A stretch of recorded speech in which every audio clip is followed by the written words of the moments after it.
नमस्कार मंडळी, मी तनुजा माझ्या यूट्यूब चॅनलमध्ये तुमचं मनापासून स्वागत करते. शुभ सकाळ, तुमचा दिवस आनंदात जाओ. चला तर मग आजचं सकाळचं रुटीन बघूया. सकाळी 5 ते 5:30च्या दरम्यान मी उठते, कारण थोडा जरी उठायला उशीर झाला की मग पुढे मुलांची आणि माझी दोघांची खूप घाई होते. तेच जरा उठण्यात 5-10 मिनिट लवकर उठलो तर मग सगळी कामं एकदम आरामात होतात. सकाळी जो काही पसारा पडला आहे तो आवरून घेतला, घर वगैरे झाडून घेतले आणि टिफिनची तयारी करायला घेतली. टिफिनला काय द्यायचं हे रात्रीच मुलांना विचारून ठेवलं की मग त्यानुसार सकाळी लवकर आवरता येतं.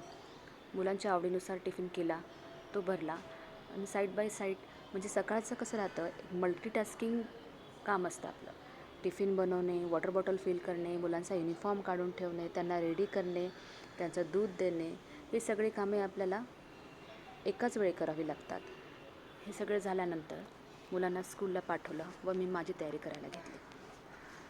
मुलं स्कूलला गेली की मी माझं सगळं आवरून स्नान वगैरे करून पूजेला बसले.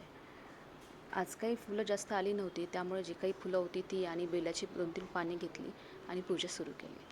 पूजा करताना देवघराच्या समोरचा सगळा पसारा आवरून घेतला, साफ केला आणि नंतर देवघर आवरायला सुरू केलं. देवपूजा करत असताना मी त्यावेळी नित्यसेवाचे जे काही मंत्र स्तोत्र असतील ते पठण करते किंवा बऱ्याच वेळा मी सकाळचे श्लोक लावून ठेवते. त्यावेळी पूजा करताना एकदम प्रसन्न वाटतं आणि एकदम पॉझिटिव्ह वाईब्स येतात. सगळं देवघर काढून पुसून नंतर देवाची पूजा करून मी ते परत त्या ठिकाणी त्याची मांडणी करते.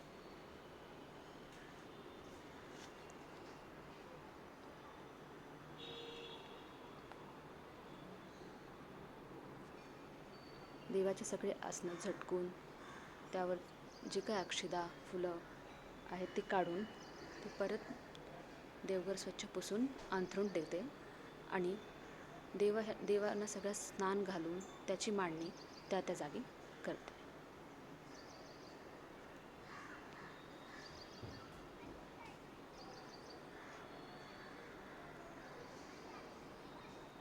देव स्वच्छ धुवून झाले की त्याला जर आपण एका स्वच्छ कापडाने पुसले तर ते नेहमी चमकत राहतात. इथे मी सगळ्या देवांची मांडणी करून घेते. अन्नपूर्णा, गणपती, माझ्याकडे हत्तीच्या अशा 2 जोडी आहेत, कुलदैवत, कुलदेवी, ह्या सगळ्यांची मांडणी झाल्यानंतर अगरबत्ती लावून आरती करून घेते. इथे माझी देवपूजा होत आली आहे. देवपूजा झाल्यानंतर सकाळचा चहा करायला घेते. बाहेर मस्त वातावरण आहे, थोडा थोडा पाऊसही येतो आहे. गरमागरम चहा रेडी करून मी तो घेऊन गॅलरीतच बसून तो चहा घेते आहे. माझा चहा झाला, मुलांचा डब्बा झाला, मुलं स्कूलला गेले, पण घरच्या बाकीच्या मंडळींचा नाश्ता अजून राहिला. त्यांच्यासाठी मी इन्स्टंट असा रवा आणि पोह्याचा स्पंज डोसा बनवला आणि तो सर्व केला. हे आहे माझं मॉर्निंगचं रुटीन. तुम्हाला हा व्हिडिओ कसा वाटला? आवडला असेल तर प्लीज लाईक, शेअर आणि सबस्क्राईब करायला विसरू नका. धन्यवाद.